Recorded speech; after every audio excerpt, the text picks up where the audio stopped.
Two identical machines, two leading-edge chips, both vying for the crown of best mobile processor. In this corner, we have AMD's Mobile Ryzen 7 Surface Edition versus Intel's Mobile Core i7 Ice Lake. Let's get ready to benchmark.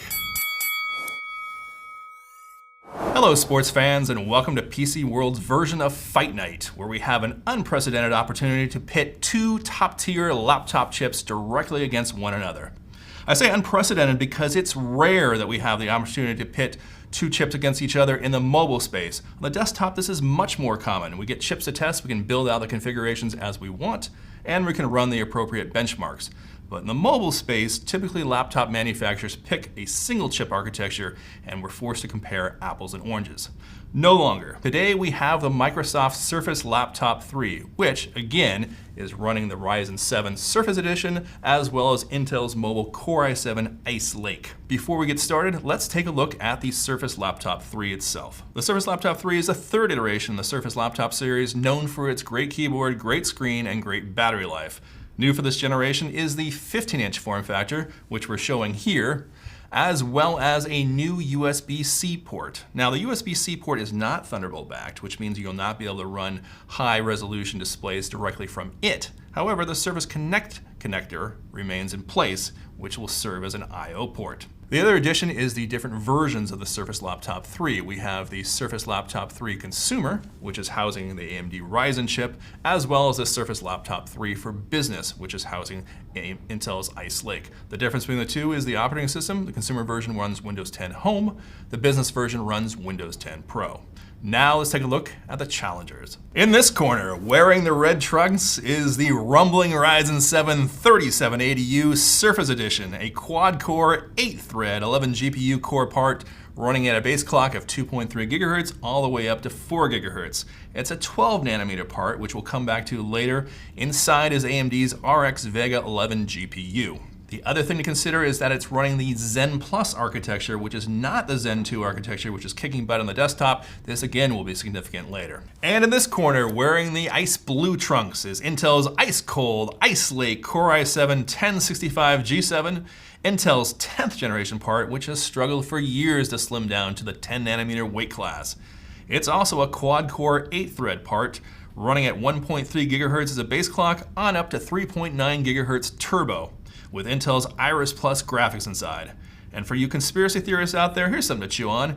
Intel sent us this part, not Microsoft. For our fight, we ran several benchmarks, ranging from simulated applications up to real-world tests.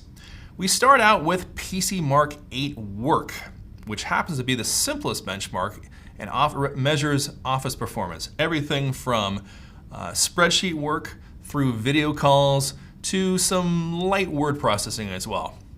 Now, what you're seeing in our benchmark scores are two things.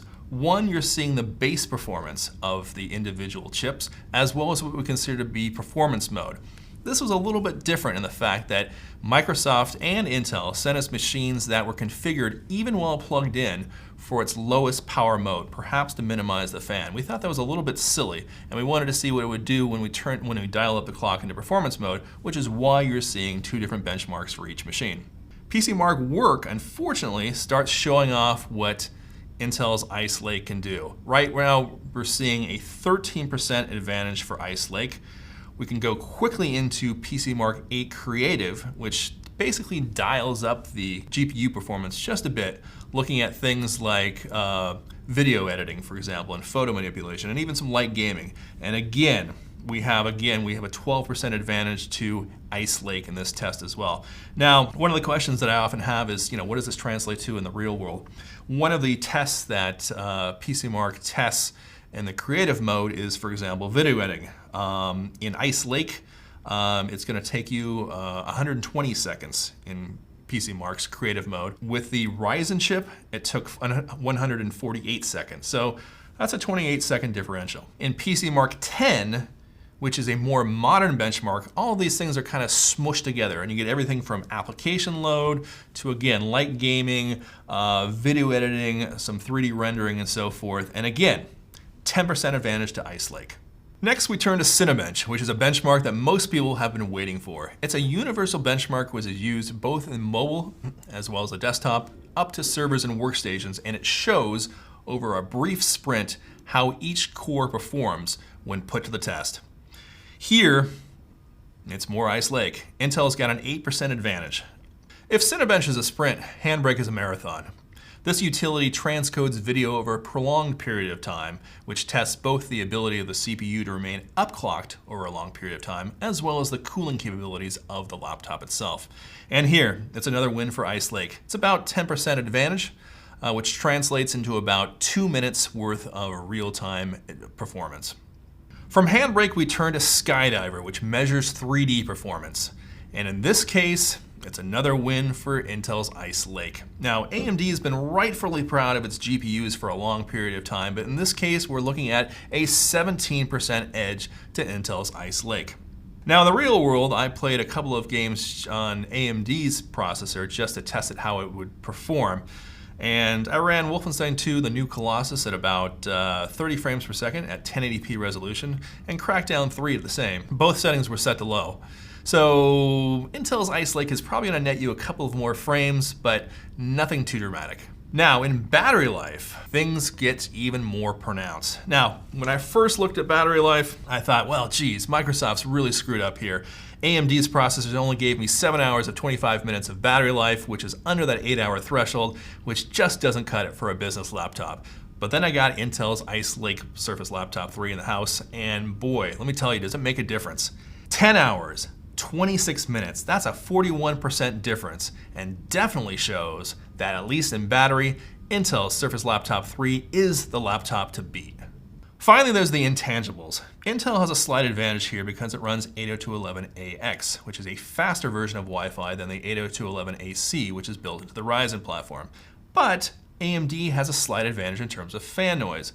When I was testing both the Ryzen 5 and the Ryzen 7 versions of the Surface Laptop 3, the fan was, I don't want to say virtually non-existent, but didn't kick on very much at all. In fact, the Ryzen 5 really was about as close as you might think to a fanless machine. Now, Intel's Ice Lake machine was also not too ubiquitous in terms of fan noise, but there was definitely more of a presence by the fan than the AMD machine. All right, so we have to pick a winner. And I think that based upon our benchmarks as well as the battery life, it's clear the title belt stays with Intel's Ice Lake chip. Now, if you're AMD, you're going to take this as motivation. So somewhere deep inside AMD's labs, they're going to be training. They're going to be going ahead and throwing combinations against sides of beef. They're going to be running through the snow. They're going to be carrying logs up mountains while people scream at it, come on, slim down to 7 nanometers. And that's what we're going to see next year. We expect AMD's Mobile Ryzen to be at the 7 nanometer process next year, which is going to give it an advantage. Is it going to top Intel's Ice Lake? Well, we don't know, but what we can say for sure is that there's going to be a rematch. So stay tuned.